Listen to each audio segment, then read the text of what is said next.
కంచదళాయతాక్షి కామాక్షి కమలా మనోహరి. ఇప్పుడు నేను పాడిన పాటకి అర్థం ఏమిటంటే, ముత్తుస్వామి దీక్షితుల వారు అంత చక్కగా వర్ణించారు అమ్మవారిని. ఎర్రని కలువల వంటి కన్నుల గల ఓ కామాక్షి, శ్రీ మహాలక్ష్మికి ప్రియమైన ఓ త్రిపుర సుందరి, ఏనుగుల వలె అందముగా మెల్లగా నడిచే తల్లి, మణులతో అలంకరించబడిన మృదువైన పాదములు గల అమ్మ, శివుని హృదయమున పంజరములలోయున్న చిలుక వంటి పార్వతీ, కలువ వంటి ముఖం గల అమ్మ, కార్తికేయునికి ఆనందం కలిగించే తల్లి, పాపాలన్నిటినీ నాశనం చేసే పవిత్రమైన తల్లి, నిండు పున్నమి నాటి చంద్రుని వంటి ముఖము గల అమ్మ, మంచి పలువరుస గల తల్లి, మన్మధుని కాపాడిన తల్లి, రత్న సింహాసనాన్ని అవరోధించి బంగారు వస్త్రాలను ధరించిన తల్లి, అద్భుతమైన సౌందర్యము మరియు చిరునవ్వు కలిగిన అమ్మ, ఒకటి లేదా అనేక అక్షరములతో కొలువబడిన తల్లి, సమస్త భువనములకు ఈశ్వరివి.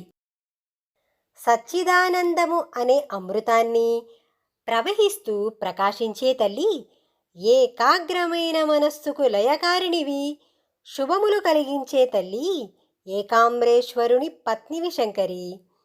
కంచిలోని శివుడు ఏకాంబరేశ్వరుడు, పార్వతి కామాక్షి రూపం.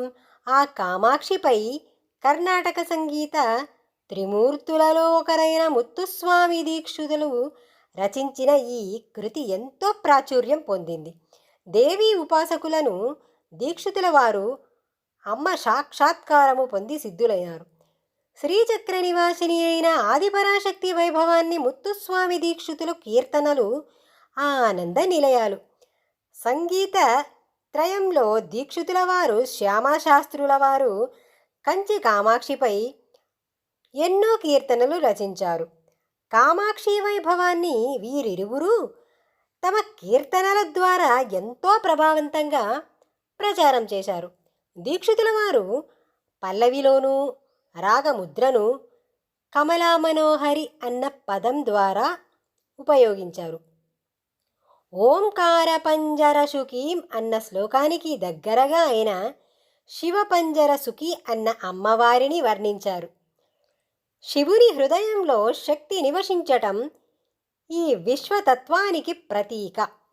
అందుకే ఈ శివ పంజరశుకి అన్నది చాలా నిగూఢమైన ప్రయోగం.